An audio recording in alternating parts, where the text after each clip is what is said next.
என்னை தேடும் இறைவனே, உம்மை நாடி வருகிறேன்.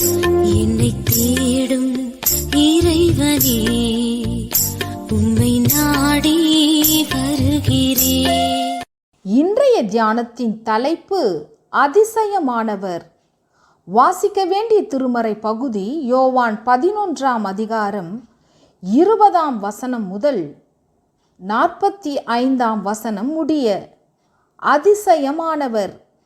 கர்த்தர் செய்த அதிசயங்களை அவர்கள் நம்பாமல் பின்னும் பாவம் செய்தார்கள். சங்கீதம் 78:32. சில குடும்பங்களில் பிள்ளைகளுக்கு கண்டிப்பாய் 3 பெயர்களை வைப்பார்கள்.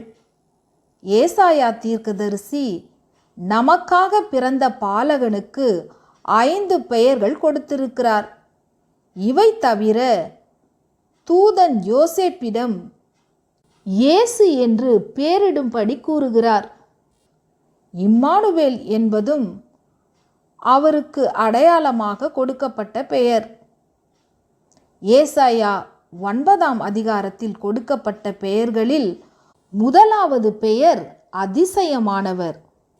அதிசயம் என்பது வியக்கத்தக்க வண்ணம் செய்யப்பட்ட மேன்மையான காரியமாகும். பற்பல தீர்க்கதரிசிகளால் பல்வேறு காலங்களில் உரைக்கப்பட்ட தீர்க்க தரிசனங்கள் யாவும் நிறைவேறும்படியாய் இயேசு பிறந்ததும் வாழ்ந்ததும் மரித்ததும் உயிர்த்ததும் மாபெரும் அதிசயம்.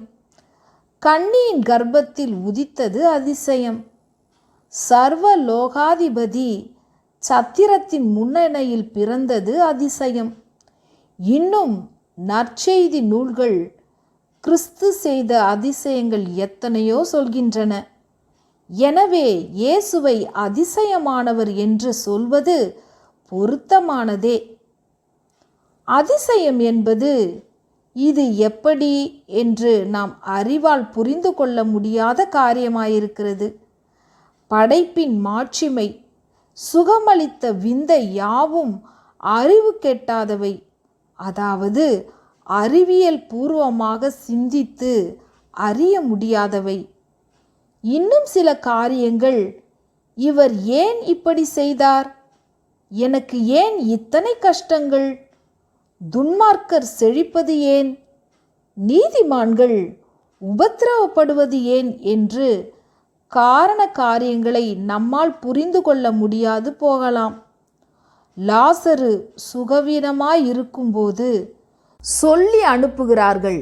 கிறிஸ்து உடனே போகாமல் நாட்களை கடத்துகிறார்.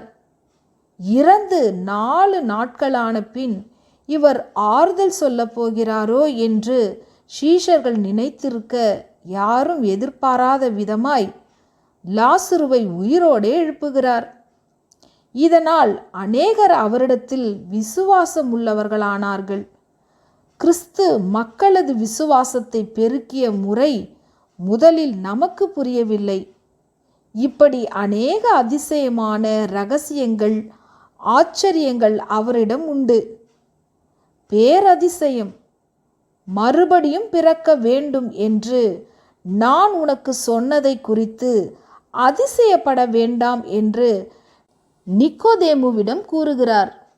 ஆனால் உண்மையில் மறுபடி பிறப்பது, புதிய சிருஷ்டியாவது மிக கடினமான அரிய காரியம். அதை இந்த அதிசயமானவரால் மட்டுமே செய்ய முடியும். அதிசயமானவர் மறுபிறப்பாகிய பேரதிசயத்தை நம்மில் செய்திருக்கிறாரா என்று இந்த கிறிஸ்மஸ் காலத்தில் சிந்திப்போம். கிறிஸ்மஸே ஒரு அதிசயமான நிகழ்வுதான். அந்த அதிசயம் நம்மிலும் நடக்கட்டும். தேவகுமாரன் முன்னணையில் பிறந்ததும் அதிசயம், நம் உள்ளத்தில் பிறப்பதும் அதிசயம். தேவகுமாரன் முன்னணையில் பிறந்ததும் அதிசயம், நம் உள்ளத்தில் பிறப்பதும் அதிசயம். எங்கள் சமாதான பிரபு இவர், இயேசு அதிசயமானவர். எங்கள் சமாதான பிரபு இவர். இயேசு அதிசயமானவர். வேதம் நிறைவேறும் காலமே வேகம் வருகின்றாரே. வேதம் நிறைவேறும் காலமே வேகம் வருகின்றாரே.